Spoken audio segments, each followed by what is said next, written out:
Nous te disons gloire à toi, Seigneur, Dieu d'Abraham, d'Isaac et de Jacob, Dieu de mon Père dans la foi, Papa qui vit, mon Dieu à moi, notre Seigneur et notre Dieu.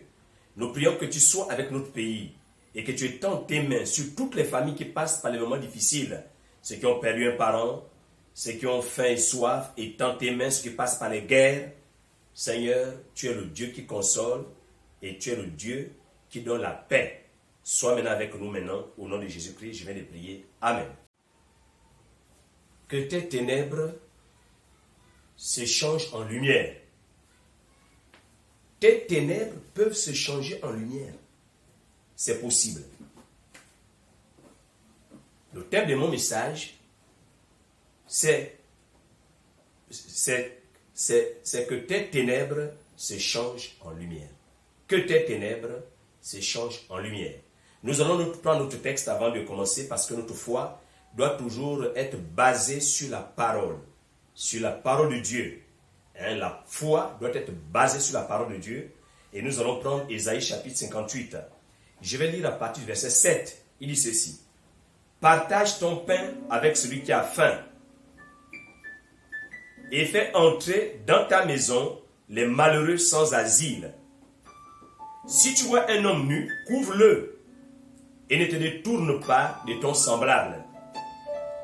Alors, ta lumière poindra comme l'aurore et ta guérison germera promptement. Ta justice marchera devant toi et la gloire de l'Éternel t'accompagnera.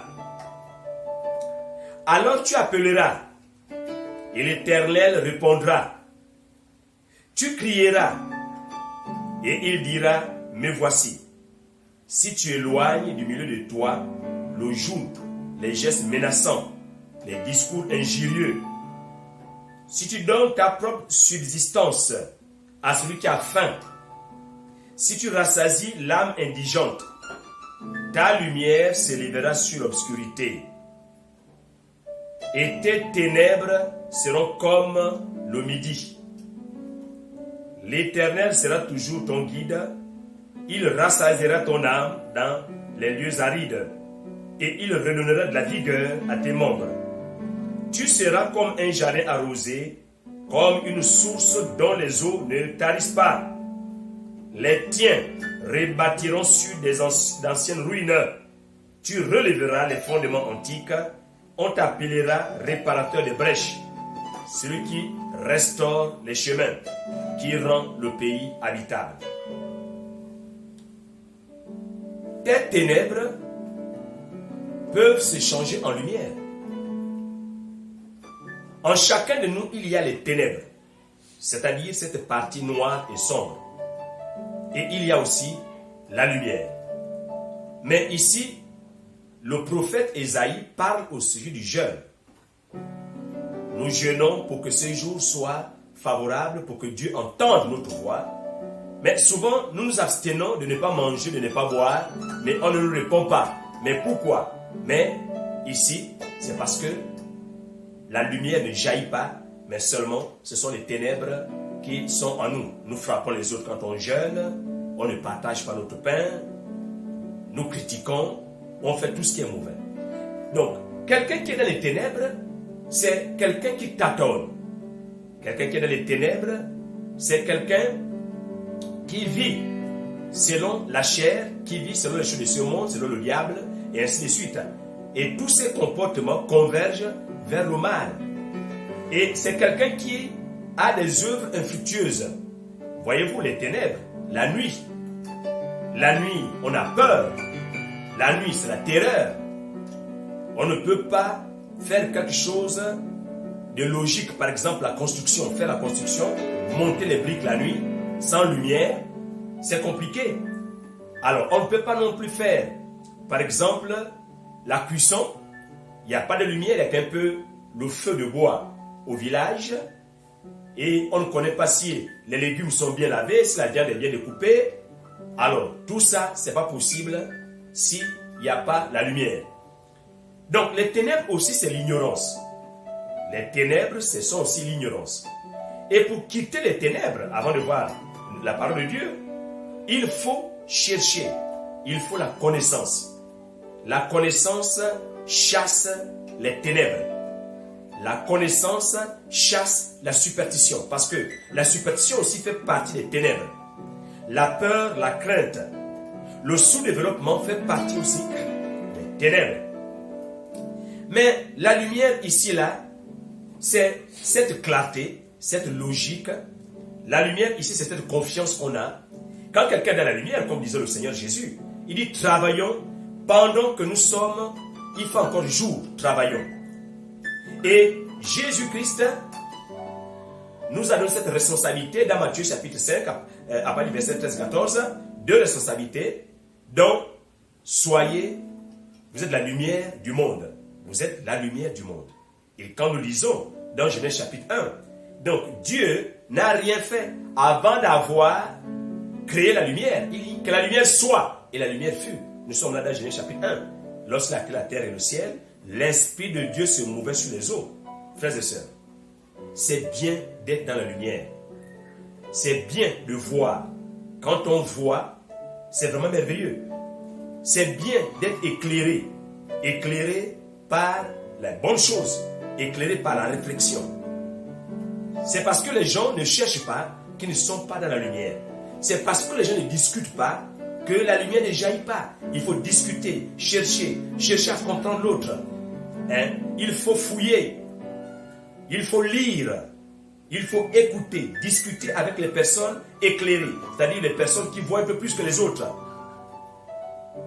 Nous allons, avant de terminer, voir comment, par la parole de Dieu, on est dans la lumière. Et notre texte se trouve dans le livre de Jean. Le livre de Jean, chapitre 1. Livre de Jean, chapitre 1. Et nous allons voir que, grâce à la parole de Dieu, on peut être dans la lumière.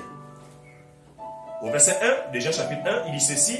Au commencement était la parole était avec Dieu, la parole était Dieu.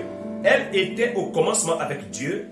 Toutes choses ont été faites par elle, et rien de ce qui a été fait n'a été fait sans elle. En elle était la vie, et la vie était la lumière des hommes. En elle était la vie, et la vie était la lumière des hommes. Donc il y a un triptyque. Triptyque, parole, vie et lumière. Que se passe-t-il en quelques mots? Lorsqu'on reçoit la parole de Dieu, la Bible déclare dans le verset 12 et 13, il dit à tous ceux qui l'ont reçu cette parole, elle donne le pouvoir de devenir enfant de Dieu. Cette parole nous donne le pouvoir de devenir enfant de Dieu, d'être Dieu, parce qu'un enfant de Dieu est un Dieu. Nous sommes des héritiers de Dieu, co-héritiers de Jésus-Christ, qui est le Fils de Dieu. Donc, être dans la lumière, c'est fuir les œuvres des ténèbres, c'est fuir les œuvres de la sorcellerie, c'est fuir les œuvres de la chair. Vous avez plusieurs personnes, mais qui n'ont pas encore reçu la parole, et pourtant, elles ont les Bibles dans les bureaux, et pourtant, elles écoutent les Facebook, les médias, et pourtant, elles vont à l'église. Mais comment on le sait? Mais par leur manière de faire, leur manière d'agir.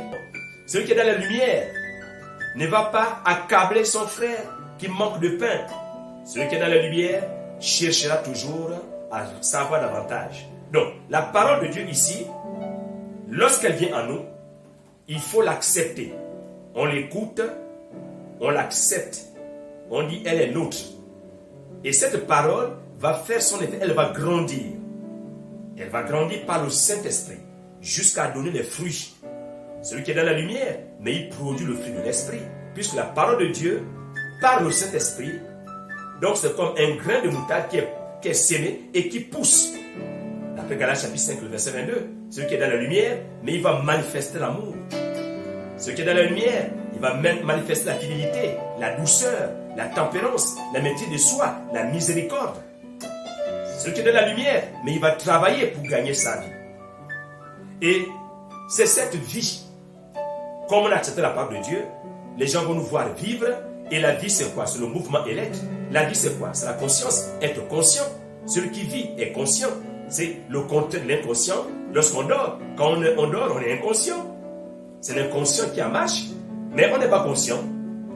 Nous avons souvent écouté des anecdotes qui disent qu'il y a souvent des voleurs qui peut-être font des médicaments ou pas. Bon, mais quand ils rentrent dans la maison de quelqu'un, il prend la femme, il met à terre, le monsieur à terre, les enfants au milieu, il prend le matelas, le lit, il mange la nourriture, ils s'en vont et pendant tout ce temps, ils dorment, ils sont inconscients. Vous voyez que donc, ils ne sont pas conscients, ils dorment. Après le voleur ne leur fait pas du mal, mais il prend sa nourriture, son matelas, son lit et il s'en va. Frères et sœurs, ceux qui sont dans la lumière sont conscients. Ceux qui sont dans la lumière cherchent. Ceux qui sont dans la lumière travaillent.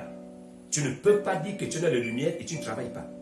Tu ne peux pas dire que tu es dans la lumière et tu ne fais qu'accuser, accuser, accuser. Non. Celui qui est dans la lumière, il se prend en charge parce qu'il voit. Tout est clair pour lui. Ma prière tout à l'heure est que les gens acceptent le Seigneur et que jaillisse cette lumière en nous. Sans lumière, on ne peut rien faire. Même lorsque nous faisons le devoir, vous ne pouvez pas faire un devoir de mathématiques ou même de philosophie si vous ne savez pas où vous partez, si vous ne savez pas le chemin emprunté. Il faut voir, il faut savoir voir, entendre. Il faut que d'autres mécanismes se réveillent en nous pour que nous puissions être aussi dans la lumière afin de ne plus tâtonner, afin de ne plus attendre vraiment l'aide de quelqu'un. Parce que celui qui est dans la lumière, il est autonome, il peut marcher. Or, dans les ténèbres, tu auras besoin qu'on t'accompagne. Mais quand tu es dans la lumière, tu peux t'autonomiser, puisque tu vois clair, tu vois l'ennemi qui vient, tu vois si tu peux culbuter ou pas, si tu veux, si c'est les voitures qui passent, mais tu vois clair quand tu es dans la lumière. Vivement que le Seigneur, le Saint-Esprit, nous aide à nous qui avons reçu Jésus-Christ, vraiment de voir clair. Parce que, pour terminer, je vais lire dans Éphésiens, au chapitre 1, le verset 18. L'apôtre Paul prie pour les Éphésiens. Il prie pour les Éphésiens. Il fait une prière intéressante. Donc, Éphésiens chapitre 1, le verset 18, il dit ceci. Verset 18, il dit: et qu'il illumine les yeux de votre cœur, pour que vous sachiez quelle est l'espérance qui s'attache à son appel, quelle est la richesse de la gloire de son héritage qu'il réserve aux saints, et quelle est envers nous qui croyons l'infinie grandeur de sa puissance, se manifestant avec efficacité par la vertu de sa force. Il l'a déployé en Christ, en le ressuscitant des morts et en le faisant asseoir à sa droite dans les lieux célestes, au-dessus de toute domination, de toute autorité, de toute puissance, de toute dignité et de tout nom qui peut se nommer non seulement dans le siècle présent, mais encore dans le siècle à venir. Il a tout mis sous ses pieds et il a donné pour chef suprême à l'Église, qui est son corps, la plénitude de ce qui remplit tout en tous. Vous voyez que Paul prie pour qu'on voit, que Dieu illumine nos yeux et qu'on puisse comprendre quels sont les avantages donc d'être dans le Seigneur. Qu'est-ce que Dieu nous a réservé? Qu'est-ce qu'il a réservé à ceux qu'il aime? Vraiment que Dieu vous bénisse. Au nom de Jésus. Amen.